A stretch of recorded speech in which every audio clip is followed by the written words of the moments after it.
Question number 2, again from CA final module. Parikh Hospitality Limited. Limited बोले तो company is engaged in a business of running hotels 3-star category. जब आपको ऐसे hotels वगैरह दिखता है तो you should remember about section 35 AD. 35 AD में ऐसा कुछ कंडीशन था हमारा.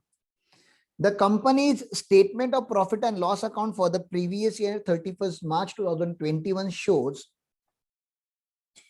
the profit of 152 lakhs after, again ये after वाला word बहुत important word है, after debiting or crediting the following item. तो ये नीचे वाले आइटम का ऑलरेडी इफेक्ट दे दिया है उन्होंने प्रॉफिट में.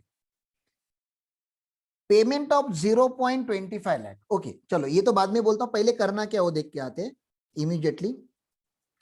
Compute the total income of Parikh Hospital Limited for the year ended AY 21-22, indicating reason for treatment of each item, assuming that company is not eligible for 35 AD. तो उन्होंने बोला 35 AD के बारे में सोचो मत, क्योंकि अभी मैंने ऊपर लिखा क्योंकि 3 स्टार बोला तो 35 AD माइंड में आता है, लेकिन उन्होंने बोल दिया 35 AD के बारे में मत सोचो. मैंने बोला ठीक है नहीं सोचता. तो सर 115 BAA के बारे में तो सोचना पड़ेगा. हाँ सोचना तो पड़ेगा, लेकिन उन्होंने वो भी बोला कि इग्नोर 115 BAA. सर मैट के बारे में तो सोचना पड़ेगा, उन्होंने वो भी बोला इग्नोर मिनिमम ऑल्टरनेटिव टैक्स. तो करना क्या है, कुछ नहीं भाई, नॉर्मल इनकम निकाल के दिखाना है, नॉर्मल टोटल इनकम निकालना है, टैक्स भी नहीं निकालना है. Okay simply they are asking you to compute total income, जैसे आप इंडिविजुअल का पार्टनरशिप फर्म का यूजुअली आप करते हो, बस वैसे ही यहाँ पे भी करना है. कुछ अलग से यहाँ पे एक्स्ट्रा मेहनत नहीं करनी. अलाउड, डिसअलाउड, इग्नोर, 3 टाइप के एडजस्टमेंट. ठीक है. Payment of 0.25 lakh and ₹30 lakh in cash. देवारे कैश.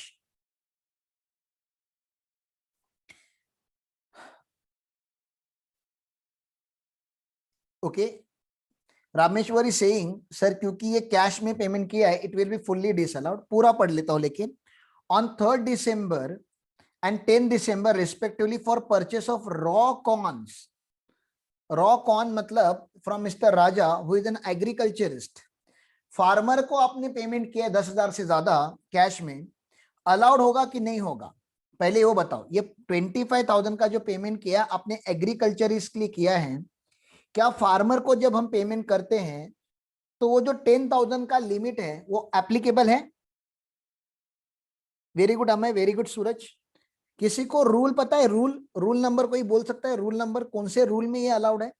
ये सेक्शन की तो यहाँ पे बात हो रही है, सेक्शन 40A सब सेक्शन 3, लेकिन ये अलाउड कौन से सेक्शन में, एक्सेप्शन कौन से सेक्शन में लिखा है, कौन से रूल में लिखा है? PGBP rule 6DD. पीजीबीपी पढ़ नहीं रहे हो तुम लोग? नहीं. रूल 6DD में लिखा हुआ है ये. ठीक है ना. रूल 6DD में लिखा हुआ है कि यार जब भी 40A3 का लिमिट लगता है तो फार्मर्स को अगर आप पेमेंट करते हो तो उस पर नहीं लगेगा. मिस्टर खालिद अ स्पाइस ट्रेडर, ये तो ट्रेडर है, इसको ये लिमिट लग जाएगा for purchase of masala use for corn product respectively. तो ये जो 30,000 वाला जो आइटम है ये डिसअलाउड हो जाएगा. तो ये डिसअलाउड मतलब ऐड करना पड़ेगा. ठीक है ना. ये ऐड एडजस्टमेंट है. Contribution towards employees pension scheme notified by the central government under section 80CCD. अब जिन्होंने भी 80CCD पढ़ा है ना, उनको इतना तो पता होना चाहिए कि 80CCD में लिमिट है प्राइवेट कंपनीज के लिए 10% of salary. Baba 10% of salary आप दे सकते हो, उससे ज्यादा अगर आप दोगे तो डिसअलाउड हो जाएगा पीजीबीपी चैप्टर में. तो 10% ऑफ सैलरी इन्होंने 3 लाख रुपया भर दिया है, calculated at the rate of 12% of aggregate basic salary and DA forming part of retirement benefit. तो सर इन्होंने 12% दिया हुआ है तो 2% डिसअलाउड हो जाएगा. 2% डिसअलाउड हो जाएगा. डिसअलाउ मतलब ऐड करना पड़ेगा सर हमें. तो 2% निकालना पड़ेगा. कैसे निकालते हैं? 3 lakh divide by 12 multiply by 2 करोगे तो उतना अमाउंट आ जाएगा. करके दिखाता हूं आपको. 3 lakh divide by 12 multiply by 2 करो तो 2% आपका 50,000 आता है. 50,000 रुपीज डिसअलाउड हो जाएगा. चलो ठीक है. Payment of 6.5 lakh towards transportation of various materials procured by one of its hotel to मेसल बंसल ट्रांसपोर्ट. ट्रांसपोर्ट वालों के ऊपर हमने जीएसटी लॉ में, टीडीएस के लॉ में इंटरमीडिएट में जिधर भी आप लोगों ने मेरे साथ पढ़ाई किया हुआ है वहां पे डिटेल में बात किया हुआ है। A partnership firm without deduction of tax at source. अगर मैं इतना ही पढ़ के रुकू ना तो आप लोगों को समझ में आना चाहिए we are talking about 30% disallowance. Sir क्योंकि आपने इंडियन को पेमेंट किया हुआ है विदाउट डिडक्टिंग टीडीएस तो 30% डिसअलाउड होता है, लेकिन क्योंकि ये ऑर्डिनरी पर्सन नहीं है, this is an extra ordinary person, transporter है, और ये जो फर्म है ना ये प्रिजम्पटिव टैक्सेशन के लिए ऑप्ट करती है अंडर सेक्शन 44A, मतलब इनके पास जो व्हीकल्स है वो नॉट मोर देन 10 है, नॉट मोर देन 10, मतलब 10 या 10 से कम इनके पास व्हीकल है। इनका खाली हमें पैन लेना पड़ता है, डिक्लेरेशन लेना पड़ता है, परमानेंट अकाउंट नंबर लेना पड़ता है। तो सेक्शन 194C जो टीडीएस का सेक्शन है कॉन्ट्रैक्ट का, वो बोलता है इनके ऊपर टीडीएस लगता ही नहीं। जब टीडीएस लगता ही नहीं और मैंने डिडक्ट किया ही नहीं तो have I made any default? जल्दी बोलो भैया, जब टीडीएस अप्लीकेबल ही नहीं है तो मैंने डिपॉजिट भी नहीं किया, तो कोई डिफॉल्ट नहीं है। तो ये इग्नोर वाला एडजस्टमेंट है कि सर इसका कोई इफेक्ट नहीं आएगा क्योंकि आपने जो किया वो सही किया है, नहीं डिडक्ट किया वही सही किया है। Profit of 12 lakh rupees on sale of plot of land to अविमुन्या मुनिया limited, a domestic company, the entire shares of which are held by the assessee company. The plot was acquired by Parikh Hospitality Limited on 1st June 2019. बोलो क्या है ये? Profit on 12 lakh rupees,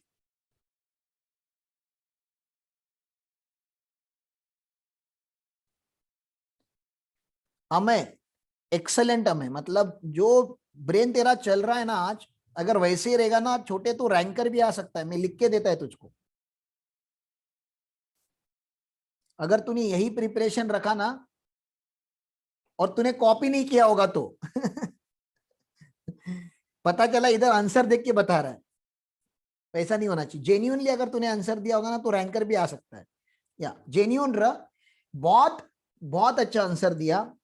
sir ये यहां से तो लेस होगा, definitely PGBP में से लेस होगा क्योंकि पीजीबीपी में एक आइटम नहीं है। बात ये हो रही है कि कैपिटल गेन लगेगा, कैपिटल गेन लगेगा कि नहीं लगेगा? सर एंटायर मतलब कितना परसेंटेज होता है पता है? एंटायर मतलब 100% होता है। और आप लोगों ने एक प्रोविजन मेरे यहां से गलती से सुन लिया होगा कैपिटल गेन में, जबकि हमारा वो डिटेल में चैप्टर होना बाकी है अभी, बिजनेस रिस्ट्रक्चरिंग। सेक्शन 47 में हमने कुछ ऐसे बात की है कि अगर होल्डिंग कंपनी ने अपनी 100% सब्सिडरी कंपनी को असेट दिया तो इसको ट्रांजैक्शन नॉट रिगार्डिंग ट्रांसफर बोलते हैं और इसके ऊपर टैक्स ही नहीं लगता, नो कैपिटल गेन। ऐसा सुना है कि आप लोगों ने गलती से भी, लेकिन ये 100% सब्सिडरी कंपनी होनी चाहिए, नॉट ऑर्डिनरी सब्सिडी। क्योंकि अरे 100% बोला तो होल्डिंग और सब्सिडरी दो अलग अलग कंपनी थोड़ी ना, कि एक ही कंपनी हो जाती है ना। हाँ, तो कैपिटल गेन में कुछ नहीं होगा, नो कैपिटल गेन करके लिख देता हूं मैं यहाँ पे, सेक्शन 47 लगता है। Contribution of 2.5 lakh to Indian Institute of Technology, IIT को पेमेंट किया हुआ है with a specific direction for use of amount for scientific research programme approved by the prescribed authority. Section 35 याद आ रहा है आप लोगों को? आईआईटी को पेमेंट करोगे तो 100% डिडक्शन मिलता है, 100% डिडक्शन मिला है तो इन्होंने डेबिट करके रखा हुआ है। Very good Ram, very good. 100% deduction मिला है तो ये सर इग्नोर एडजस्टमेंट है, क्योंकि यार पहले से डेबिट करके रखा हुआ है ना, तो इग्नोर करेंगे हम। Expenses of 10 lakh rupees on a foreign travel of 2 directors, ये जो है ये केस लॉ में से आया हुआ है, ये नया एडजस्टमेंट है, नया एंट्री जो आप यहाँ पे पढ़ रहे हो, केस लॉ बेसिस है, कुछ नहीं कर सकते। 1000-1500 केस लॉ है, सारे के सारे आप बाहर नहीं कर सकते। Expenses of 10 lakh on a foreign travel of 2 directors for a collaboration agreement with a foreign company for a bravery project, bravery मतलब कुछ बियर वगैरह ऐसा कुछ बनाने के लिए वो जा रहे थे, but the negotiation was not succeeded and project was abandon. आपको लगा था कि आपने कुछ नया प्रोजेक्ट लगाना है, बेवरेजेस में भी आना है, दारू भी आप बनाना चाहते हो, कुछ कोल्ड ड्रिंक वगैरह बनाना चाहते हो, ऑलरेडी आप हॉस्पिटैलिटी में हो, आपके खुद के होटल्स ऐसे भी चलते हैं, तो आप चाहते हो कि कोल्ड ड्रिंक या लिकर्स वगैरह जो होता है वो भी आप ही बना दो। लेकिन जब वहां करने गए, इसका स्टडी किया आपने कोलैबोरेशंस के लिए, तो पता चला नहीं नहीं ये प्रोजेक्ट अपने से नहीं होगा या इस पार्टनर के साथ नहीं होगा और आपने प्रोजेक्ट ड्रॉप किया। पहले तो मुझे इतना बता दो, क्या ये एग्जिस्टिंग बिजनेस से रिलेटेड है? क्या ये एक्सपेंडिचर हॉस्पिटैलिटी बिजनेस से रिलेटेड है? पहले इतना सोचो। और आप लोगों ने अगर सेक्शन 37(1) क्लियरली पढ़ा होगा, सेक्शन 37(1) बोलता है expenditure which is wholly and exclusively related to business. Obviously related to business मतलब रिलेटेड टू एग्जिस्टिंग बिजनेस। तो wholly and exclusively related to business अगर होगा तो डिडक्शन मिलेगा। इसका डिडक्शन मिलता आपको अगर बेवरेज का प्रोजेक्ट चालू होता तो। बेवरेजेस का प्रोजेक्ट चालू हुआ ही नहीं है, तो ये ऐसे पर्टिकुलर ऐसे ट्रायल एंड एरर के लिए आपने खर्चा किया है जो हम एक्सेप्ट नहीं करते। इसलिए कोर्ट ने बोला है, मैंने नहीं, कोर्ट ने बोला ये डिसअलाउड होगा तो डिसअलाउड होगा। केस लॉ बेसिस पे कुछ नहीं कर सकते, आपको पढ़ना पड़ेगा, ठीक है ना। बिजनेस कोर्ट ने बोला है कि डिसअलाउड होगा और उनका राइट इंटरप्रिटेशन है। क्यों राइट इंटरप्रिटेशन है? क्योंकि सर ये एग्जिस्टिंग बिजनेसेस के कनेक्शन में नहीं है, ये कुछ नया बिजनेस आपने करने का ट्राई किया और वो आप नहीं कर रहे हो, तो ऑब्वियसली उसका बर्डन एग्जिस्टिंग बिजनेस नहीं लेगा। Fees of 1 lakh rupees paid to the independent directors for attending the board meeting without deduction of tax at source under 194J। 194J में डायरेक्टर्स का टीडीएस मैंडेटरी होता है, कोई थ्रेशोल्ड नहीं है। उन्होंने नहीं डिडक्ट किया, वो कितना परसेंट डिसअलाउड, खाली उतना बता दो मुझको। सेक्शन मैंने लिख दिया 40A(1)A में 30% डिसअलाउड हो जाता है। डेप्रिसिएशन चार्ज 10 लाख, क्या करेंगे? चार्ज, चार्ज मतलब डेबिटेड। मैंने बोला ना अलग अलग वर्ड यूज करेंगे वो लोग, अलग अलग टर्म यूज करेंगे। पीएनएल को चार्ज किया करके रखा है उन्होंने इतना डेप्रिसिएशन, तो ये चार्ज किया मतलब ये बुक्स ऑफ अकाउंट्स का डेप्रिसिएशन है। क्या करेंगे इसको? इसको ऐड करेंगे सर। ये डेप्रिसिएशन अलाउड नहीं होता, डेप्रिसिएशन एज पर इनकम टैक्स अलाउड होता है। ₹10 lakh being an additional compensation received from the state government pursuant to interim order। interim order word important है यहाँ पे। interim order in respect of land acquired by the state government in the previous year 15-16। Capital gain का adjustment है। Government जब compulsory acquired करता है और government का जब आपको कॉम्पेंसेशन मिलता है, तो कॉम्पेंसेशन जिस साल में मिलेगा उस साल में टैक्सेबल होता है। इतना तो आपने सुना है ना। Compulsory acquisition year of transfer जो होता है उसमें टैक्स नहीं होता। कंपलसरी एक्विजिशन वो मैंने आपको पढ़ाया था ना, सीसीडीएस, याद आ रहा है? जिस ईयर में मिलेगा, फाइनली मिलेगा, उस ईयर में टैक्स होगा। ऐसा तो सुना है ना आप लोगों ने मेरे से। सीसीडीएस में conversion, compulsory acquisition, destruction, unspecified agreement, इन एडजस्टमेंट्स में जिस साल में आपको कॉम्पेंसेशन मिलेगा उस साल में ये टैक्सेबल होगा, उसके पहले नहीं होगा। Interim order is not a final order, final order नहीं है ये।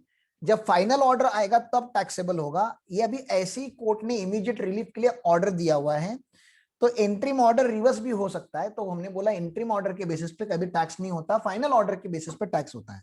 कैपिटल गेन का नियम है, आपको पता है तो अच्छी बात है, नहीं पता है तो यहां से सीख लो। Dividend received from the foreign company 5 lakh rupees which hold in which it hold 15%। 15% है तो सर टैक्सेबल तो होगा, लेकिन ये कौन से हेड का इनकम है? डिविडेंड कौन से हेड का इनकम है? डिविडेंड आईएफओएस का इनकम है। तो पीजीबीपी में से क्या होगा? आईएफओएस में टैक्सेबल हो जाएगा सर, लेकिन पीजीबीपी में से क्या होगा? अभी ये तो पीजीबीपी निकाल रहे हैं ना हम, तो पीजीबीपी में से लेस हो जाएगा, डिसअलाउड हो जाएगा, तो लेस करना पड़ेगा। यहाँ का डिसअलाउड मतलब लेस, क्रेडिट साइड का डिसअलाउड मतलब less. As a corporate debt restructuring, ये डेट रिस्ट्रक्चरिंग करके मैंने आपको कॉन्सेप्ट बताया हुआ है 40B में, 43B में। As a corporate debt restructuring, a bank has converted unpaid interest of ₹10 lakh up to 31st March 2020 into new loan on account payable in 5 equal installment. The first installment of 2 lakh rupees was paid in the March by debiting new loan account। March 21 को आपने पे किया पहला instalment, तो आपका last year disallowed हुआ रहेगा। अभी ये एक्चुअल पेमेंट बेसिस पे अलाउड होता है, allowed on actual payment basis, allowed on actual payment basis. तो ये एक्चुअल पे खाली 2 लाख रुपया हुआ है, तो 2 लाख रुपया आपका लेस हो जाएगा, ठीक है ना, कोई बड़ी बात नहीं है। 43B का एडजस्टमेंट है। एडिशनल इंफॉर्मेशन मतलब ये पीएनएल में उसने डेबिट क्रेडिट नहीं लिया, ये अलग से इंफॉर्मेशन हमें दिया जा रहा है। डिप्रिसिएशन एज पर इनकम टैक्स 15 लाख, ये लेस हो जाएगा, इसमें भी कोई बड़ी बात नहीं है। The company received bill of 2 lakh rupees on 31 March 2021। Yes Ram, depreciation minus करना पड़ेगा, कंपनी का ऐड के ये वाला माइनस हो जाता है। The company received bill of 2 lakh rupees on 31st March 2021 from the supplier of vegetable for supply made in the month of March 2021. क्या हो रहा है देखो, यहाँ पे बिल मिला इनको 2 लाख रुपीज का, मार्च महीने का ही बिल है, ठीक है, बट लास्ट डे पे बिल मिला है। The bill was omitted to be recorded in the books of account, आपने रिकॉर्ड कर नहीं किया, ये परचेस रिकॉर्ड नहीं किया, आप लोगों ने परचेस रिकॉर्ड नहीं किया है, बिल पे भी कर दिया अपने अप्रैल में, and necessary entry was made in the books of account then, मतलब अप्रैल में एंट्री किया आपने। बोलो पहले तो राइट है कि रॉन्ग है? मार्च के बिल का एंट्री अप्रैल में किया हुआ है, राइट और रॉन्ग? रॉन्ग है। क्यों? कंपनी कौन सा सिस्टम फॉलो करती है मुझे बताओ? कंपनीज एक्ट कंपनी को कौन सा सिस्टम फॉलो करने बोलता है? अक्रूवल सिस्टम या कैश सिस्टम? कंपनी क्या करती, इंडिविजुअल है तो इंडिविजुअल के पास चॉइस होता है कि बाबा मैं कैश सिस्टम भी फॉलो करूं या मर्केंटाइल करूं। नहीं, पेड कभी भी करने दो, पेड का कोई प्रॉब्लम नहीं है, पेड अप्रैल में भी हो सकता है, लेकिन मार्च का एक्सपेंसेस कभी बुक होना चाहिए था, मार्च का एक्सपेंसेस मार्च में बुक होना चाहिए था सर, तो इन्होंने बुक नहीं किया है, तो हम बुक करेंगे। एक्सपेंस बुक करोगे, परचेस बुक करोगे तो प्रॉफिट कम होगा, तो 2 लाख से आपका प्रॉफिट कम होना चाहिए, लेस एडजस्टमेंट है। Dividend of 7 lakh rupees is distributed on 25 सितंबर 2021 टू इच शेयर होल्डर, मतलब बिफोर फाइलिंग आरओआई है ये, बिफोर फाइलिंग आरओआई आपने क्या किया, डिविडेंड पे किया है। तो यहाँ पे एक सेक्शन आपके माइंड में आ जाना चाहिए, अगर आपने आईएफओएस अच्छे से पढ़ा है तो एटीएम में कुछ डिडक्शन मिलेगा आपको, एटीएम में। एटीएम याद आ रहा है आपको? डिविडेंड टैक्सेशन पढ़ाया था मैंने, आपको याद आ रहा है? एटीएम डबल टैक्सेशन ना हो करके, वेरी गुड वेरी गुड। हमें तो डबल टैक्स को अवॉइड करने के लिए, तो देखना इन्होंने डिविडेंड कितना कमाया था, इन्होंने डिविडेंड कितना कमाया था 5 लाख रुपीज का, डिविडेंड पे कितना कर रहे हैं 7 लाख रुपीज का, तो एटीएम में डिडक्शन कितने का मिलेगा? Dividend earn 5 lakh rupees, dividend paid 7 lakh rupees, sir which ever is lower 5 lakh rupees का डिडक्शन मिलेगा, विच एवर इज लोअर का डिडक्शन मिलता है। चलो अच्छी बात है, फटाफट देख लेते हैं आंसर, फिर कुछ नहीं, इजी है। प्रॉफिट एज पर प्रॉफिट एंड लॉस अकाउंट, जो अमाउंट उन्होंने दिया है वो कर लिया।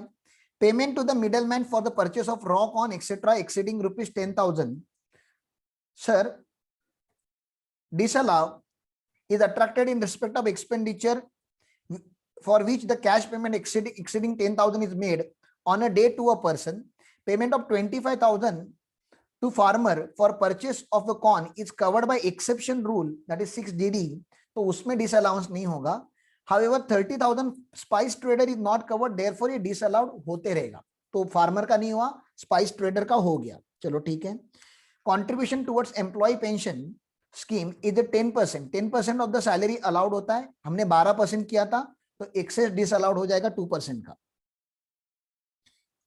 पेमेंट टू ट्रांसपोर्टर ये डिसअलाउड नहीं होता, क्यों नहीं होता? क्योंकि 194C एक्सेप्शन प्रोवाइड करता है, since the contractor opt for presumptive taxation and furnish the declaration to this effect, the tax is not required to be deducted under 194C, जब रिक्वायर्ड ही नहीं है तो डिसअलाउंस भी नहीं लगेगा। Expenses on foreign travel of 2 directors for collaboration, ये नया adjustment था, मैंने आपको बोला था कोलैबोरेशन अग्रीमेंट, ये ऐसे ही आता है।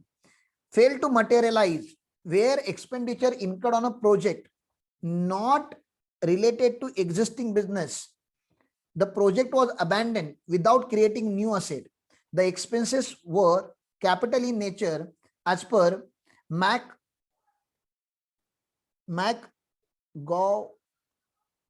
मैकग्राव लैबोरेटरी जैसा कुछ तो नाम था, इधर टाइपिंग मिस्टेक हो सकता है, टाइपिंग मिस्टेक चेक करना पड़ेगा, ठीक है।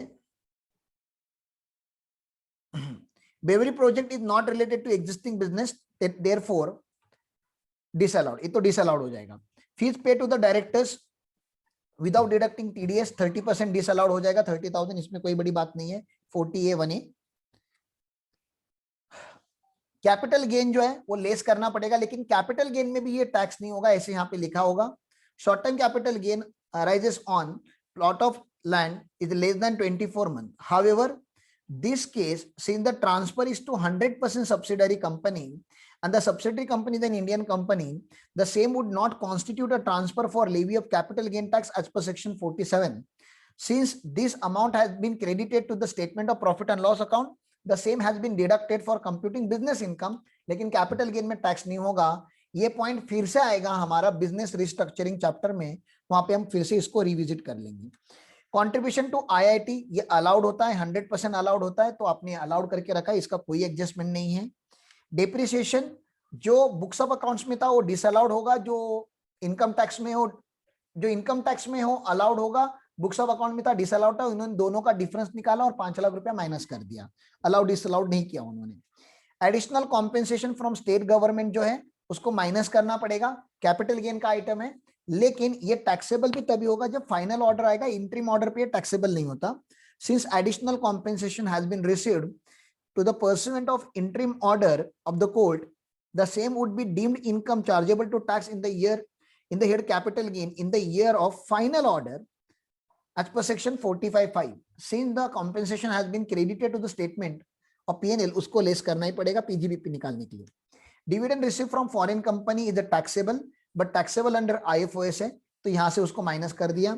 Interest paid during the year, interest आपने जितना पे किया है, एक्चुअल पे किया है, उतना ही अलाउड होता है अंडर सेक्शन 43B। तो ये 2 लाख रुपया अलाउड हो गया, पूरा 10 लाख रुपया डिसअलाउड रहेगा लास्ट ईयर में।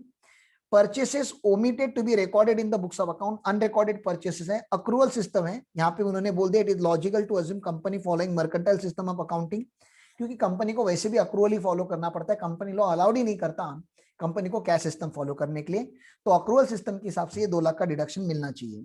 सर ये तो हो गया पीजीबीपी के साथ आईएफओएस में इसका डिविडेंड आएगा 5 लाख रुपीज का, वो हमने यहाँ पे ले लिया। और सबसे इंपॉर्टेंट एडजस्टमेंट ये रहा एटीएम में, dividend received minus dividend paid, dividend received as compared to dividend paid, whichever is lower will be allowed as a deduction under ATM, और ये आपका टोटल इनकम आ गया। अगर इसका प्रॉफिट, इसका टर्नओवर का डेटा देते तो हम लोग उसका 25% या 30% निकाल के इसके ऊपर टैक्स भी कंप्यूट कर लेते हैं, ठीक है। ऐसा है, कोई डाउट है तो पूछो प्लीज।